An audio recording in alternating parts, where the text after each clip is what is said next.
En 1943, el gobierno de los Estados Unidos supuestamente teletransportó un destructor de guerra a 600 kilómetros de distancia, o sea, desmaterializándolo en el espacio y el tiempo. Sí, sí, para luego traerlo de vuelta con parte de su tripulación, bueno, horriblemente fusionada a nivel molecular con el acero del casco del barco. Madre mía. Hoy vamos a ver cómo una simple rutina de mantenimiento naval, con unos cables antiminas, se salió de control hasta convertirse en el mayor mito de terror cuántico, manipulación genética y control mental militar de todo el siglo XX. Y lo más asombroso de todo esto no es que alguien se inventara la historia, no, sino que las propias agencias de inteligencia del gobierno, en plena paranoia de la Guerra Fría, alimentaran involuntariamente este bulo. Hasta hacerlo indestructible, claro. Bienvenidos y bienvenidas a esta inmersión profunda. La misión de hoy para quienes nos escuchan es separar la realidad de la pura ciencia ficción. Exacto. Vamos a explorar material que viene de archivos históricos, navales, ensayos sobre anomalías, registros desclasificados y artículos enciclopédicos para desentrañar este supuesto experimento. Hablamos, por supuesto, del oscuro experimento Filadelfia. Eso es, centrado en el destructor USS Eldridge y de cómo sus secuelas dieron a luz a algo aún más perturbador décadas después, que es el infame Proyecto Montauk. Vale, vamos a desgranar todo esto. A ver, ¿por dónde empezamos? Pues la gente que nos oye y sigue estos temas seguramente ya tiene en la cabeza la imagen mental clásica, ¿verdad? Otoño del 43, una neblina verdosa envuelve a un barco, hay un destello azul repentino y el buque desaparece. Sí, la mítica escena. Pero claro, ¿cuál era la supuesta justificación científica detrás de esto en pleno apogeo de la Segunda Guerra Mundial? Porque los nazis estaban hundiendo barcos a diestro y siniestro. Claro, la presión era brutal. El mito se apoya en una supuesta aplicación práctica de la teoría del campo unificado de Albert Einstein. Vale. La base teórica de la conspiración, digamos, afirma que la Marina intentaba relacionar el electromagnetismo y la gravedad. O sea, unificar esas dos fuerzas. Eso es. La idea era generar un anillo electromagnético tan masivo, tan increíblemente denso alrededor de este destructor de escolta, el Eldridge, que literalmente curvaría las ondas de luz y de radar a su alrededor. Como si fuera, no sé, el agua de un río fluyendo alrededor de una piedra lisa. Exactamente esa es la analogía. Si la luz bordea el objeto y llega al observador sin rebotar en el barco, El barco se vuelve invisible. claro, invisible a todos los efectos. Ya. Pero el relato oficial de la conspiración no se detiene en la invisibilidad, que ya es bastante. Afirman que accionaron los generadores el 28 de octubre y el campo de fuerza fue tan inestable que el barco se teletransportó, Sí, desde el astillero de Filadelfia hasta la base naval de Norfolk. que está en Virginia, a 600 kilómetros. Una locura. Apareció allí durante 15 minutos y algunos dicen que viajando en el tiempo, hacia el pasado incluso, y luego volvió a Filadelfia. Pero el precio fue espantoso. Aquí es donde entra el terror corporal, ¿sí? Totalmente. Hablan de hombres con esquizofrenia instantánea, marineros que ardían espontáneamente semanas después. O que entraban en parálisis temporal, congelados en el tiempo. ¡Qué horror! Y bueno, la famosa imagen macabra de los cuerpos rematerializados dentro de las mamparas de acero. Pero, a ver, tengo que hacer una pausa aquí. Dime. Tenemos que mirar esto con un poco de perspectiva. Estamos hablando de 1943. Ya, la época de los tubos de vacío. Exacto, las válvulas gigantes, los relés mecánicos. Intentar procesar la idea de curvar la luz, manipular la gravedad y teletransportar materia con esa tecnología, pues a mí me suena como intentar ejecutar un videojuego de realidad virtual inmersiva en una calculadora de escritorio de los años 40. Totalmente. ¿Cómo es posible que se dé por sentado un salto tecnológico tan masivo, o sea, en plena época analógica? Lo fascinante de esto es que la urgencia brutal de una guerra mundial es el caldo de cultivo psicológico perfecto para que la gente crea en la magia gubernamental, por así decirlo. Ah, claro, la desesperación. Piensa en el contexto real de la época. El proyecto Manhattan estaba ocurriendo en ese preciso instante. Es verdad, la bomba atómica. Cuando el público finalmente vio que una sola bomba podía borrar una ciudad entera del mapa, gracias a la física atómica, el umbral de lo que se consideraba imposible se desplomó por completo. Ya veo. La ciencia real ya parecía hechicería oscura. Claro, si los militares podían dividir el átomo en secreto, ¿por qué no iban a poder teletransportar un barco? Esa predisposición a creer en el poder ilimitado y oculto de las instituciones, sentó las bases de la desconfianza moderna. Pero una teoría, por muy atractiva que sea para una mente asustada, necesita un paciente cero. Alguien tuvo que escribir esta historia por primera vez, porque durante la guerra nadie habló de hombres fundidos en el acero. No, en absoluto. Y según nuestras fuentes, todo este castillo de naipes empieza una década después, en 1955, con un hombre llamado Morris K. Jessup y una serie de cartas muy inquietantes. Morris Jessup es una figura trágica e instrumental en toda esta historia. Era un investigador de ovnis, un tipo que vendía repuestos de automóviles, pero que tenía formación en astronomía. Una mezcla curiosa.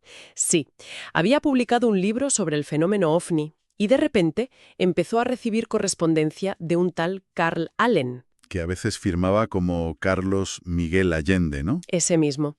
Y este Carl Allen es quien afirma haber estado en un buque mercante, el SS Andrew Furuset, atracado cerca del Eldridge y presenciando todo el experimento de invisibilidad y sus consecuencias tan grotescas. Exacto, él es la supuesta fuente original. Básicamente, Carl Allen es el equivalente a un troll pionero de Internet, creando el primer creepypasta analógico de la historia mediante correo postal. Es una muy buena forma de verlo. Pero claro, la historia de Allen habría muerto en un cajón si no fuera por lo que ocurrió después en la Oficina de Investigación Naval, la ONR. Ese es el momento clave de la conspiración. La ONR recibe por correo un paquete anónimo. Es una copia del propio libro de Jessup, el de los ovnis, pero está completamente plagada de anotaciones manuscritas en los márgenes. Y no son notas normales, ¿eh? Ya me imagino. Están escritas en 3 tonos de tinta diferentes, supuestamente por 3 entidades o individuos distintos, que se hacen llamar Mr. A, Mr. B y Jemmy. Jamie, qué nombre más raro. Sí, y estas 3 supuestas personas están debatiendo en los márgenes del libro sobre física avanzada, sistemas de propulsión extraterrestre y, crucialmente, discuten los detalles secretos del experimento Filadelfia. Como si fueran miembros de una élite científica encubierta tomando notas. Exactamente. Y bueno, la conclusión obvia para cualquier grafólogo es que Carl Allen simplemente compró 3 bolígrafos distintos y se puso a conversar consigo mismo para crear una mitología falsa. Seguramente. Hasta aquí es la historia de un fabulador solitario. Pero tengo aquí los registros desclasificados y me resulta increíble. 2 oficiales de la serie y rigurosa Oficina de Investigación Naval decidieron transcribir todas esas anotaciones delirantes. Sí. O sea, reescribir el libro y encargar a una empresa llamada Barrow Manufacturing la impresión de 25 copias en formato mecanografiado. Es la famosa edición Barrow. Documento legendario en el mundo del misterio. Para cualquier investigador, parece una prueba irrefutable de encubrimiento. Si es solo la broma de un loco, ¿por qué diablos una rama de inteligencia militar gasta recursos en imprimir y distribuir internamente 25 copias de estas divagaciones? Les están dando el sello de validación oficial. Entiendo por qué parece una prueba de que ocultaban algo, claro. Pero la realidad de la burocracia militar en los inicios de la Guerra Fría es mucho más prosaica. Y más paranoica. ¿En qué sentido? Pues en 1955 el terror al avance tecnológico soviético lo consumía absolutamente todo. Estábamos a un par de años del lanzamiento del Sputnik. Había un miedo real a quedarse atrás. Un pánico absoluto.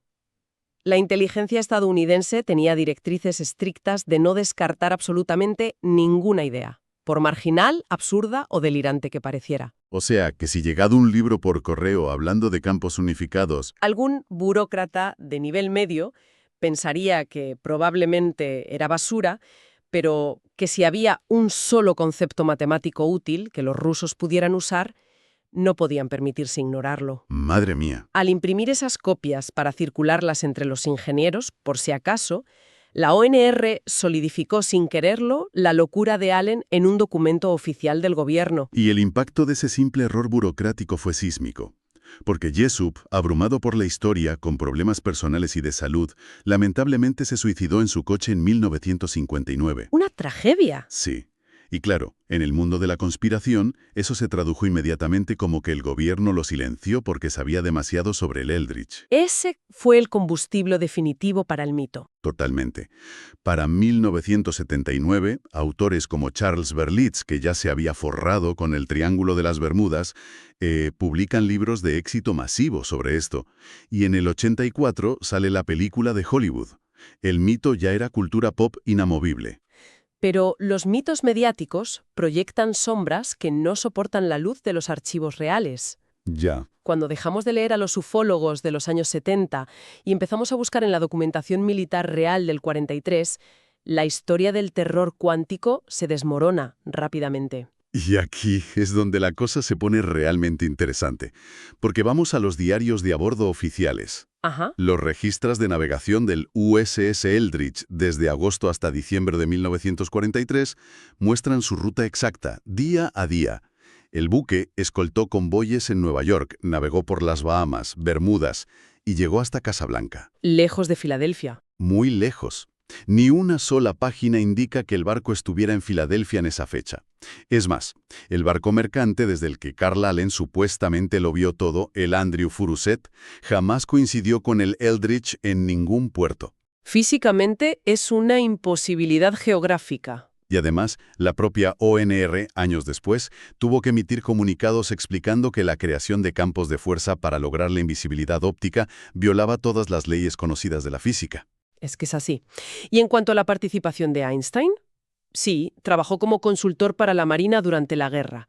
Pero los registros de sus pagos y sus informes demuestran que su trabajo se centraba exclusivamente en cálculos teóricos sobre la onda de choque de los explosivos submarinos. Vaya. Nada de campos electromagnéticos unificados ni teletransportación, solo explosiones en el agua. Entonces, a ver, si el barco no estaba allí y Einstein solo calculaba explosiones, ¿de qué hilo tiró Carl Allen para tejer esta red tan compleja?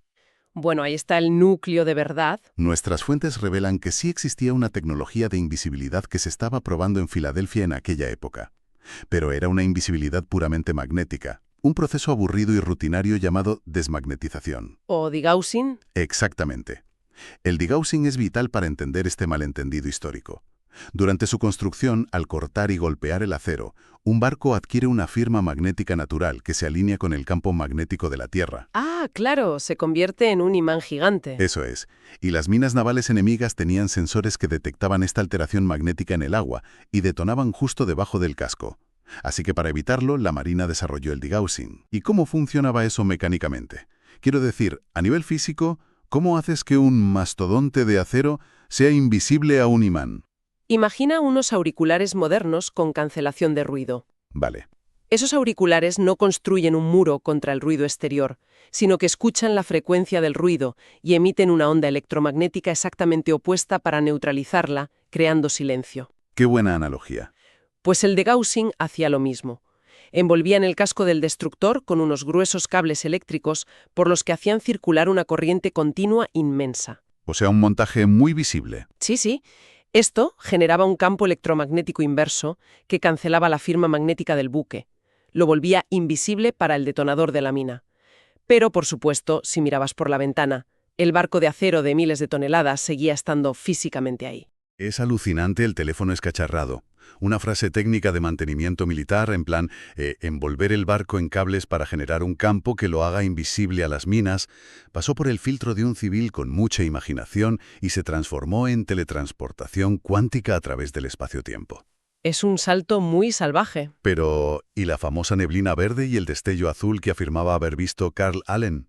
Porque los conspiranoicos siempre vuelven a ese detalle visual. Esa es otra pieza del rompecabezas que surge de mezclar eventos totalmente desconectados. A ver. Los investigadores de la Marina apuntan a un experimento real, pero que ocurrió a principios de la década de los 50.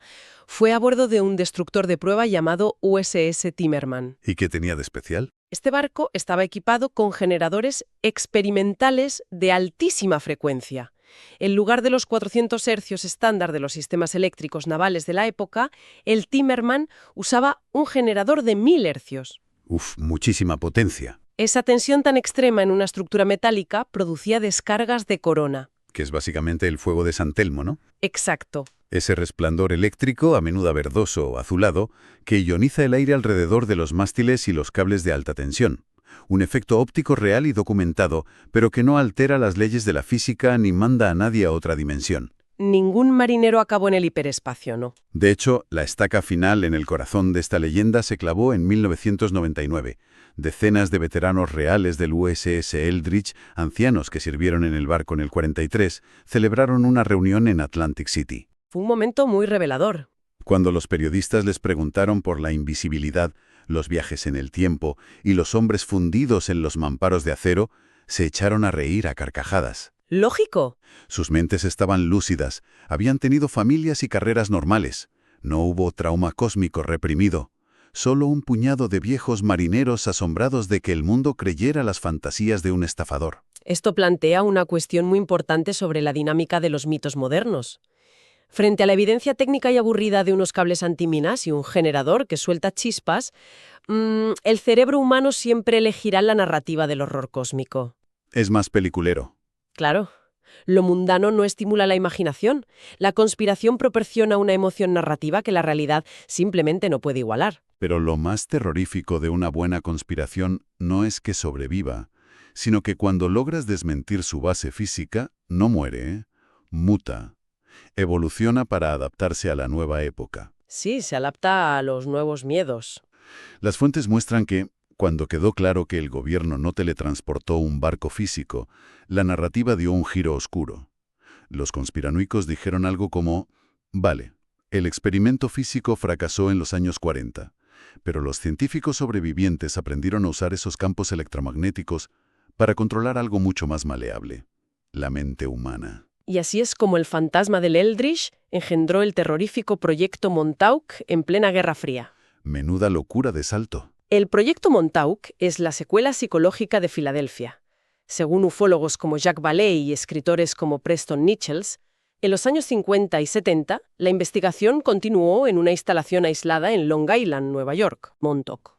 El objetivo, según ellos, la guerra psicológica total. Y el centro visual de todo esto, el equivalente a los cables del Eldridge, fue esta vez el gigantesco radar de la red SAGE, de Camp Hero. Una antena enorme. Un plato de radar monumental, sí, diseñado originalmente para detectar bombarderos soviéticos. Las teorías conspirativas afirman que este radar operaba en un rango de frecuencias muy específico, entre 400 y 425 MHz. Un detalle muy preciso, ¿eh? Sí, y aquí afirman que bombardeaban a la población y a sujetos de prueba con estas ondas, porque supuestamente esa frecuencia repercute patológicamente de forma directa en el sistema nervioso humano, permitiendo insertar pensamientos o alterar emociones. Es un concepto aterrador para la época. Pero espera un momento. Nuestro propio microondas de la cocina funciona bombardeando comida con ondas de radio. Los teléfonos móviles que llevamos en el bolsillo todo el día utilizan bandas de frecuencias que cruzan los cientos e incluso miles de megahercios.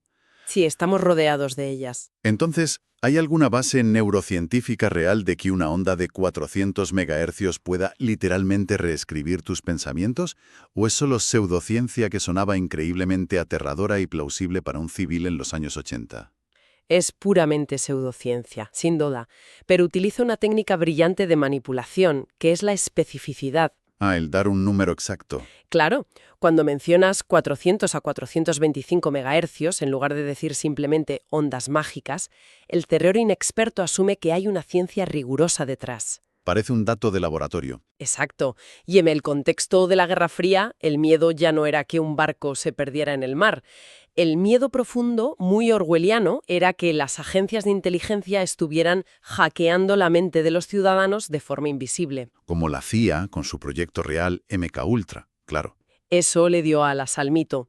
Montauk canalizó todo ese terror subyacente hacia un radar de hormigón que la gente podía ver con sus propios ojos en la costa de Nueva York. Es el escenario perfecto. Tienes instalaciones militares abandonadas, torres de radar gigantes, y luego aparece gente como Preston Nichols afirmando recuperar, bajo hipnosis, supuestos recuerdos reprimidos de haber trabajado allí. Y las historias que contaban eran terribles. Hablando de niños secuestrados para experimentos de telepatía, aperturas de portales a otras dimensiones. El daño cultural fue absoluto.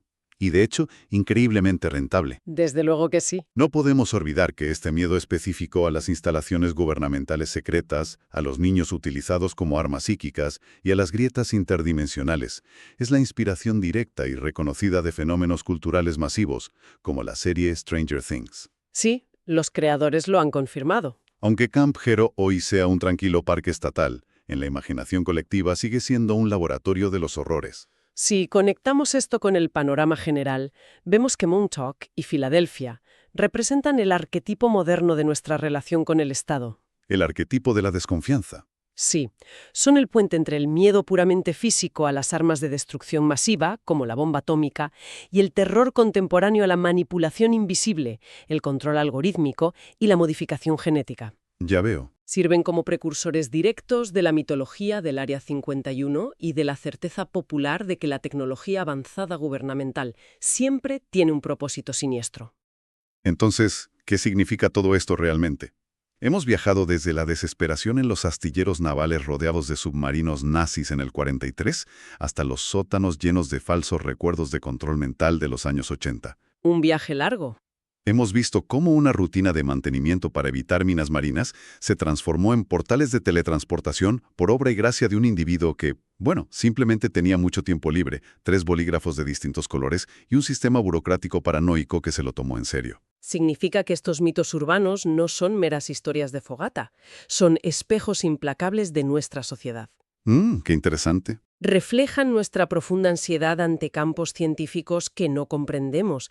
La física cuántica, el entrelazamiento de partículas, los modernos metamateriales que hoy en día, en la vida real, están logrando curvar la luz a escala microscópica. Claro, para el ciudadano de a pie todo esto suena a magia indescifrable. Exactamente. Y cuando no entendemos los mecanismos del mundo material, nuestra psicología llena automáticamente esos vacíos con conspiraciones grandiosas para intentar darle un sentido, aunque sea terrorífico, al caos del avance humano. Es esa necesidad humana de creer que hay un gran arquitecto controlándolo todo, aunque sea un arquitecto malvado, porque la alternativa es aceptar que el universo es terriblemente complejo, caótico y a veces tremendamente aburrido. A veces la realidad es muy sosa, sí. Y eso me lleva a una última idea que quiero dejar hoy en el aire para quienes nos escuchan. Si el mito inmortal del experimento Filadelfia nació de una simple y mundana tecnología para desmagnetizar cascos de acero y del zumbido de un generador de 1000 hercios, ¿qué tecnologías clasificadas totalmente rutinarias, que anodinas pruebas de software o experimentos con drones que están desarrollando los gobiernos en este preciso instante acabarán siendo malinterpretadas? Es una gran pregunta. ¿Qué cables de mantenimiento de hoy serán la base de las aterradoras historias de ciencia ficción y control mental masivo que paralizarán de miedo a la sociedad del año 2080? Es fascinante y aterrador a partes iguales. Gracias por acompañarnos en esta inmersión profunda. Mantened siempre el espíritu crítico, cuestionad las narrativas fáciles y recordad buscar siempre la física y la lógica que suele esconderse detrás de lo asombroso. Hasta la próxima exploración.